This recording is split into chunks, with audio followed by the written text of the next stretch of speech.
From Hollywood, it's time now for... Johnny Dollar. Crutcher, Mr. Dollar. Lester Crutcher at Continental Insurance Company. Oh, how are you, Mr. Crutcher? Tell me, are you familiar with the Priest Expedition collection? Priest Expedition? Some of the relics, artifacts of considerable archaeological import that were excavated from the ruins of the city of in the valley of the Euphrates. What? Findings from the temple erected to the god Baal, which proved of such historical value to students of the ancient Babylonian civilization. You know. Yeah, I certainly don't know. But what about it? We carry some special insurance on that collection. And what's happened to it? Nothing yet. But I think you'd better come over and see me. Right away. Okay, Mr. Crutcher. Why not?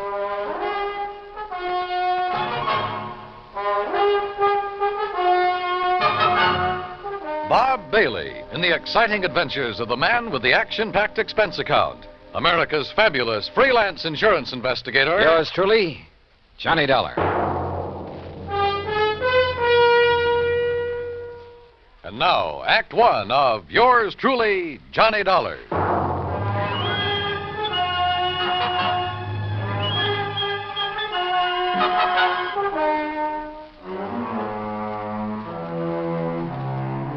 Expense account submitted by Special Investigator Johnny Dollar to the Continental Insurance Company, Hartford, Connecticut.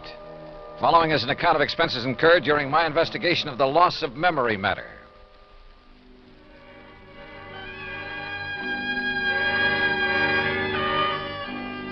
Ancient Babylonia, Crutcher had said.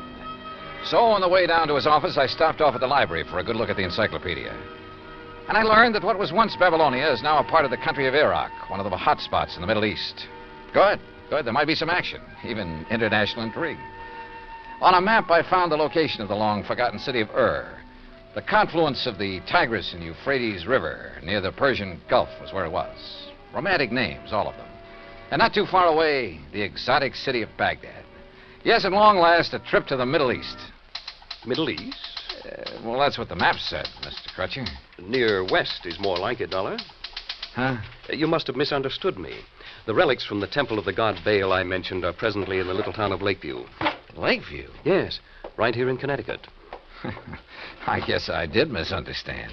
They're owned by a Mr. Alvin Peabody Cartwright, who, I might venture to say, is a crackpot of the first order, but who happens to have placed a great deal of insurance with us on his life, property, art collection, and so forth. I see.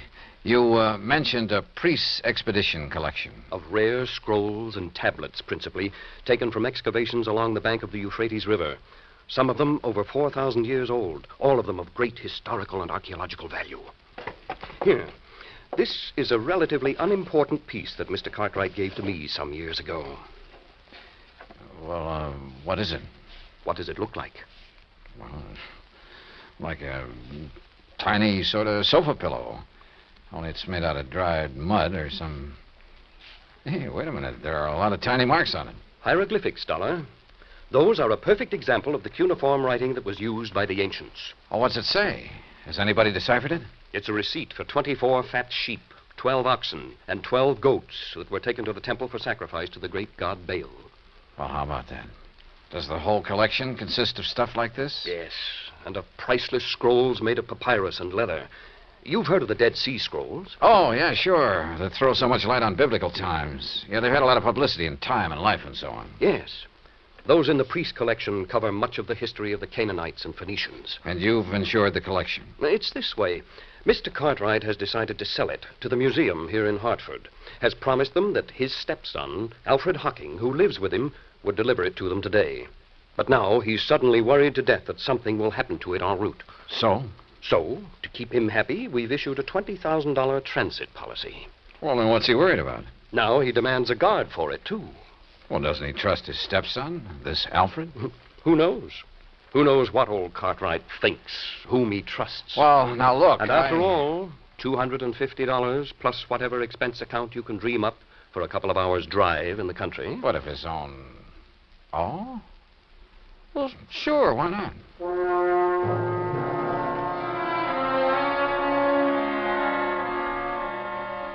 Expense account item 2, $50 deposit on a rental car in which I probably headed north and west on Highway 44. The 50-odd mile drive to Lakeview was easy and pleasant. Finding Cartwright's home was also easy. It sat prominently atop a hill on the outskirts of the little town with perhaps 2 acres of ground around it. All of it looking worth a lot of money, yet rather seedy and run down. Alvin Peabody Cartwright himself greeted me at the door. I take it you're Mr. Dollar. That's right. Mr. Cartwright? Let me see your credentials. Oh, well, yeah, sure. All right, here you are. Yes, all right, you can come in. This way, in my study. Right here. And there, Mr. Dollar, is the box containing the Babylonian relics. That one carton is all that's to be delivered to the museum in Hartford? That's all. Young man, the contents of that sealed carton are worth $21,000, and it's sealed, you understand, so that neither you nor that worthless stepson of mine can get your hands on any part of it. Alfred, this is Mr. Dollar. Alfred Hocking. Hi, Dollar. Oh, I'm sorry I didn't see you sitting back there. Yeah. Now let me finish this phone call that you interrupted. You still there, Mr. Waring? All right, now. Huh? Yes, he finally got here. Dollar's his name. That's right. Shall I sit down? Yeah, sure. Well, just you be sure he identifies himself. Yes, and that he's accompanied by my stupid stepson, whose name's Alfred Hocking. Now, if only one of them appears, or if the seals on the carton are broken, you're not to accept it. Make him bring it back to me in a... No. Call the police. Yes, that's what I said. Call the police. Otherwise, give the money to Mr. Dollar. Not to that half-wit stepson of mine. I don't trust him. Now, they'll leave here shortly, and I know it's late, but Waring, just make sure that you're there waiting for them with the money. Goodbye. Mr. Cartwright. Yes? Well, what? If you're so concerned about it, I can't help wondering why you haven't asked the police to guard this shipment for you. Because I don't trust them. I don't trust them any more than I trust this numbskull Alfred. Thanks. I don't trust anybody. Oh, does that include me? Of course it does. Why do you suppose I'm having both of you take it over there? I'll tell you why. To keep an eye on each other. Now, get yourselves out of here and on the way to Hartford. Just be sure you bring that cash right back here to me tonight. You mean check, don't you? I mean cash. I don't believe in checks. I don't believe in banks. I don't trust them. I've kept all I have in my big safe here in the house for the past 47 years, and I intend to continue keeping it there, where I can watch over it myself. Now, go on, you and this dumb Alfred. Get out of here. Dumb, Alfred? I'm not so sure. On the other hand, as we drove back toward Hartford with Alfred at the wheel, he said he knew a backcountry shortcut. I decided he just wasn't as clever as he'd like to be.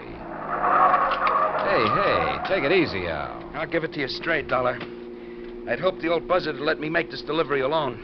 Because believe me, if he had, he'd never see 1 red cent of that 21 grand we're going to pick up. I take it you and your stepfather don't get along too well. That's putting it mild. But I'm telling you, boy, that once I figure a way to relieve him of his dough, he'll never see me again. $21,000. Boy, that would get me so far away from here, I tell you... You, been living with him long? All my life. The crazy old Scrooge has never let me have any money of my own. And me, I got a right to blow myself, have a little fun, as much as anybody. Well, maybe he thinks you ought to work for it. Hey, now, you better slow down, Al. Work, did you say? When he's got more than he'll ever be able to use stashed away in that old safe in the cellar? Why should I have to work? Hey, I said take it easy, Al. Why don't those trucks stay off those back country roads? Oh, now, Al. Why should I work when all I need to do is to get my hands on some of that pile he's got in the safe and I can live like a king? He'll never spend it, and he'll never leave it to me when he kicks off. That's why I haven't knocked him off myself, but believe me, I've been... Al, look, just stop this crate and let me take the wheel. Yeah, why? Oh, with all your ranting and raving, you're all over the road. Sure, okay. Sure, you can drive. Well, stop. Sure, I'll stop. Look out, we'll skid. Let us skid. Look out!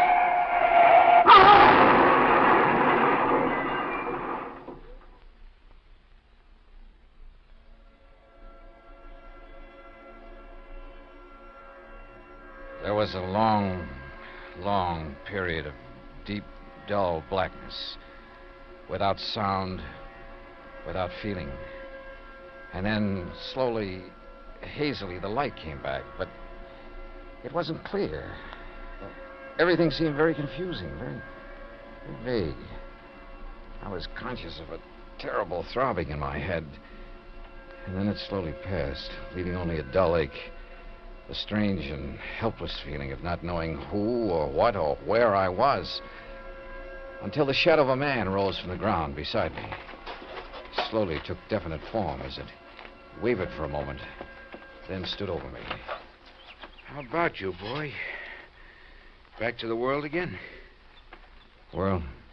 Yeah, you really hit that windshield frame. Here, let me help you sit up. I'll lean you up against what's left of the car. Here now. Car? Sure. Here, this is the wreck we cracked up in. There you are. Nothing busted. You were just knocked out. Cracked up? Sure. On our way to Hartford. Hartford?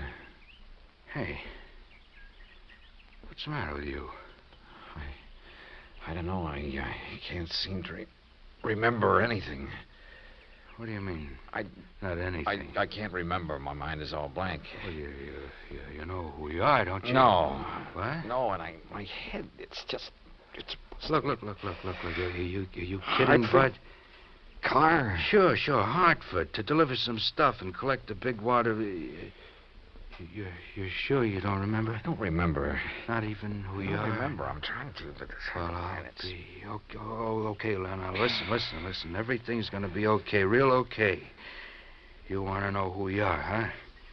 Yeah, who I am. Sure you do, and I'll tell you. Your name is Hocking. Alfred Hocking. Alfred? That's right, yeah. You're Alfred Hocking. We were driving along here in the car. See, I was. You were keeping me company, you get it? Yeah, I guess so. Sure you do, sure. You see, I have to deliver some stuff in Hartford. It's in this box here in the car. There, you see it? Box? Oh, yeah. Yeah, you just came along for the ride. The ride to Hartford, see? Oh. Yeah, and after I deliver this stuff and pick up make a little pickup, that is, why, then you and me will part and go our merry ways, you see? I don't know, I guess so. Sure you do. Sure you do. Yeah, sure I do. You feel better now, huh? Yeah, much. If only my head would clear. If only I could remember something, anything. Look, you're going to be okay. Al? Al. I'm Al. That's right. Yeah. But you... I can't remember. Huh? Who are you? Me? My name is Johnny Dollar. Dollar. Yeah, remember that. Johnny Dollar. That's right. Yeah.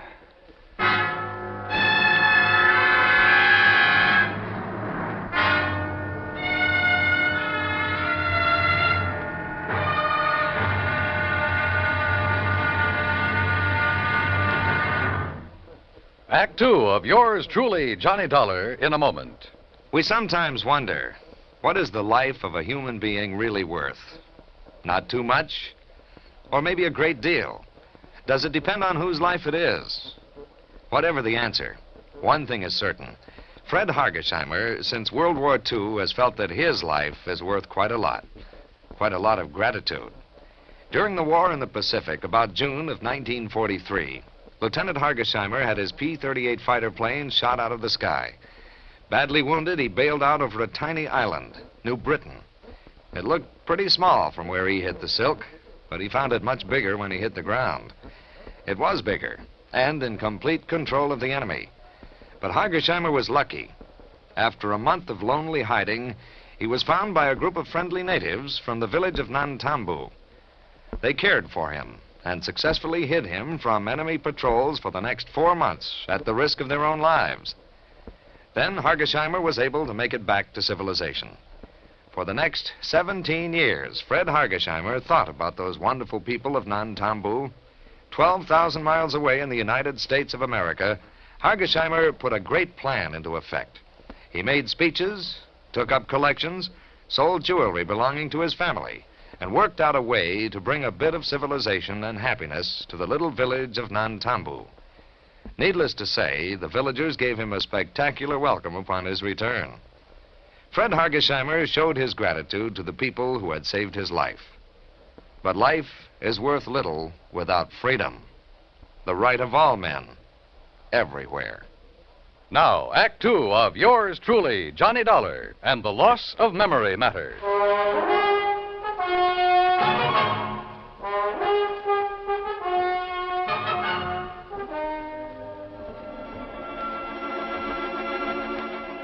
Amnesia. Sudden, complete amnesia. And all the feeling of utter helplessness that goes with it.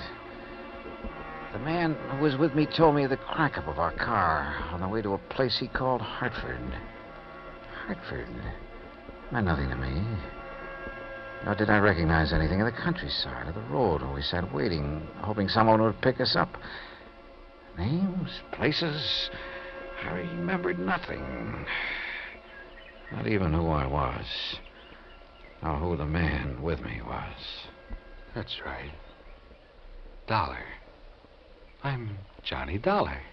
I see. And your name is Hocking. Alfred Hocking. Hocking. Yeah.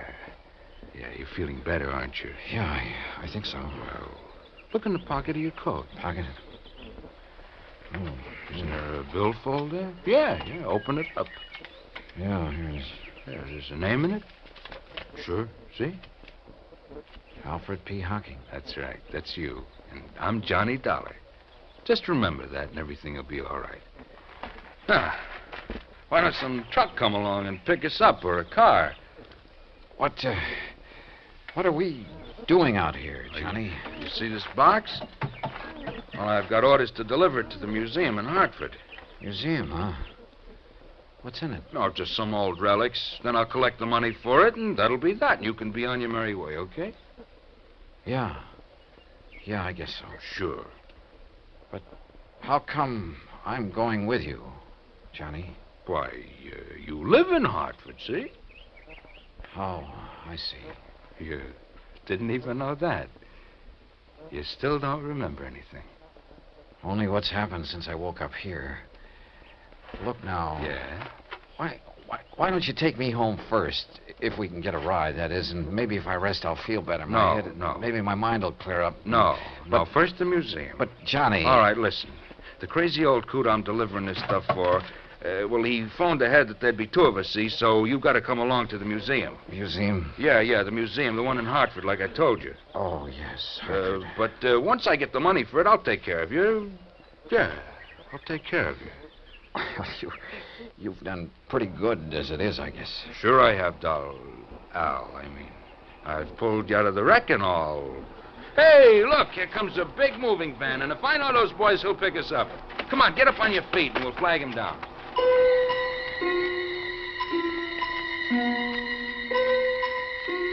The helpful driver of the big cross-country truck picked us up and was all for getting me to a hospital before anything else.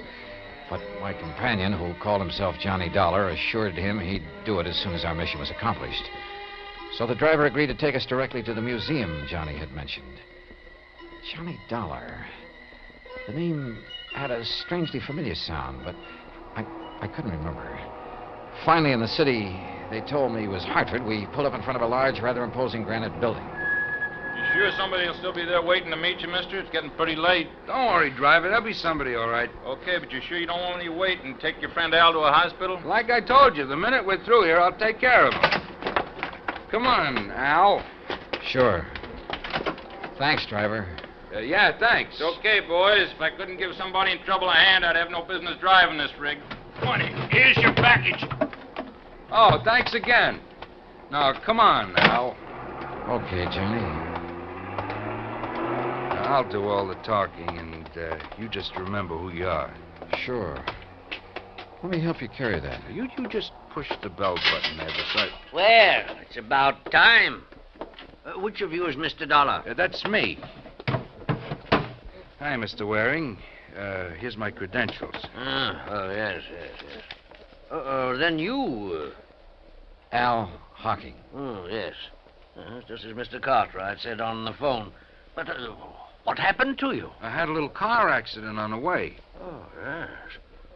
Are you feeling all right, Mr. Hocking? Well, my... Oh, sure. I'm going to take care of him as soon as we leave here. So, if you don't mind, you've got something for me, haven't you? Of course. Seals are still intact.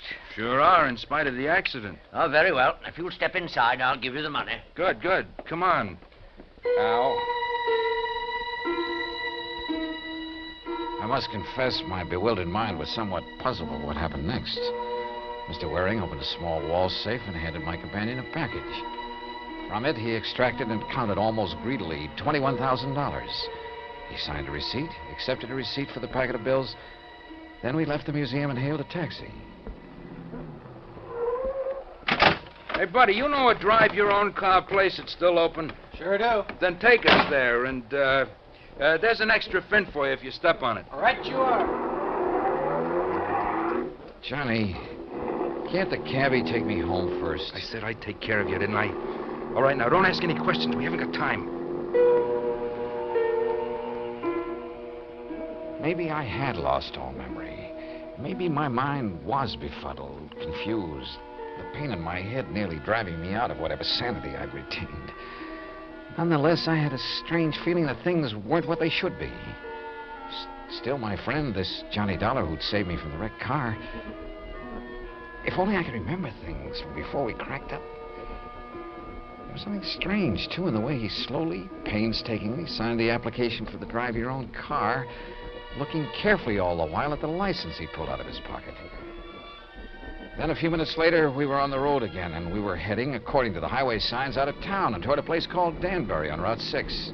Yeah, these rental cars could stand a little souping up. Look, Johnny, I thought you were going to take me home. I am.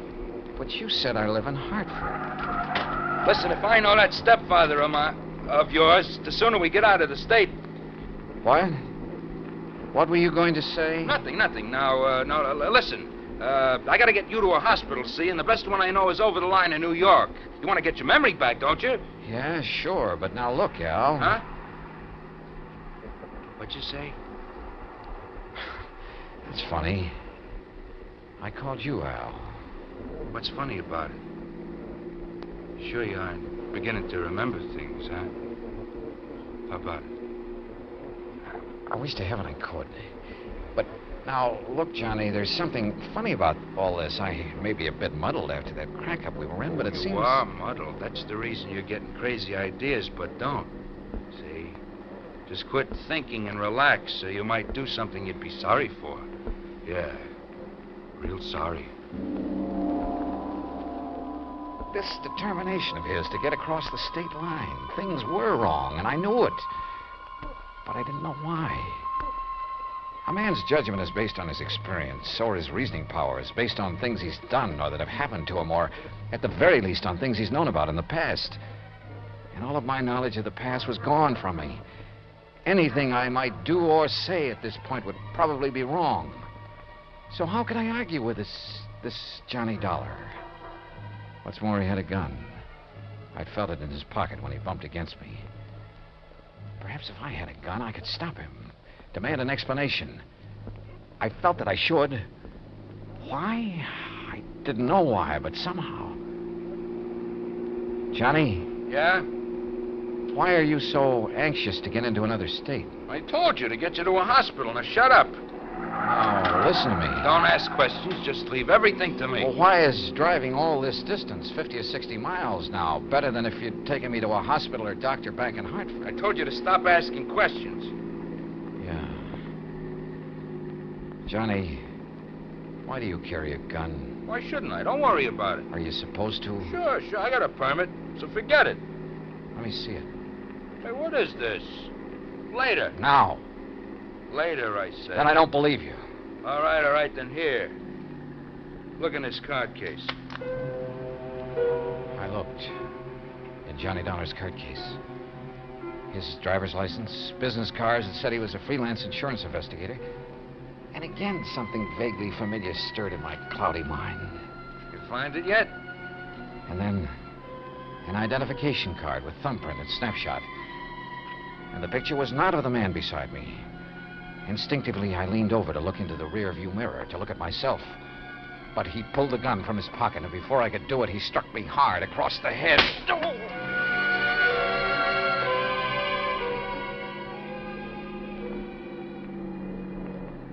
All right now, Al. We're gonna stop.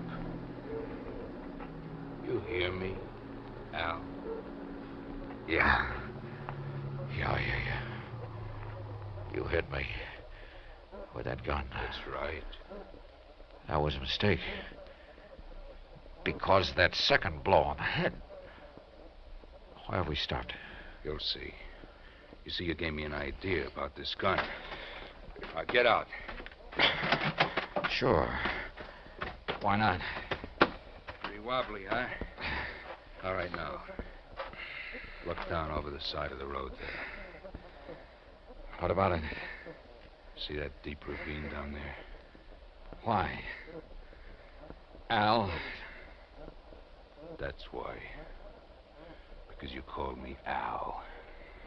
And this time you meant it. Yeah? I guess I did. Thanks to that poke on the head. So, you got some of your memory back, huh? But not your strength. No. So before you do... No, put that away. Oh, you're not going to... What the...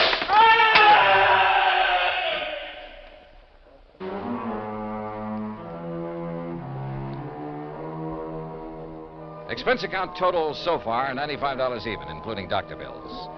Repair bill on rental car is still to come, and strangely enough, old Cartwright is perfectly willing to pay it and any other expenses that may be involved. He's a changed man with his chiseling stepson out from underfoot. Also, I'll be required to appear in court against Alfred Hocking, and there'll be expenses involved there, too. The extra $500 Cartwright insisted I take doesn't go in this account since it came out of his own pocket. Not bad for just a couple of wallops on the head, huh?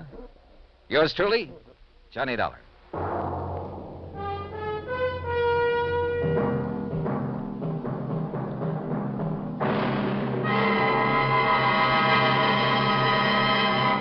Now, here is our star to tell you about next week's story. Next week, well, it's another case of mistaken identity, but believe me, a completely different affair. Join us, won't you? Yours truly, Johnny Dollar. Yours truly, Johnny Dollar, starring Bob Bailey, originates in Hollywood. It is produced and directed by Jack Johnstone, who also wrote tonight's story. Heard in our cast were Les Tremaine, Parley Bear, Joseph Kearns, Barney Phillips, Tom Henley, and Shepard Menken. Musical supervision is by Amerigo Marino. Be sure to join us next week, same time and station, for another exciting story of yours truly, Johnny Dollar.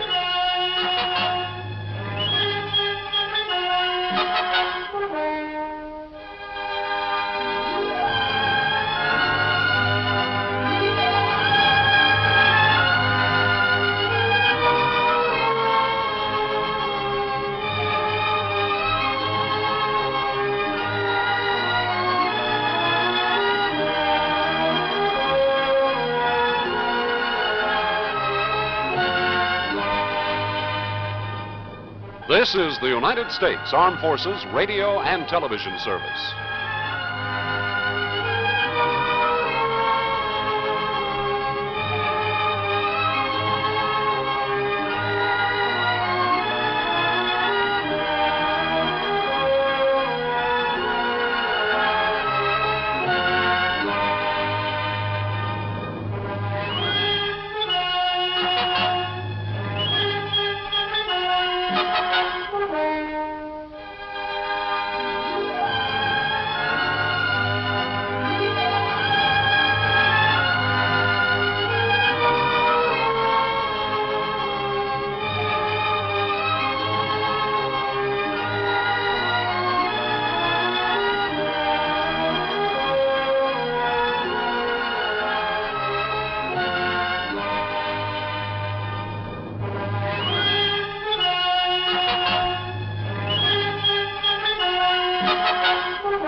You've been listening to the OTR Gold Network. Find more classic radio at otrgold.com.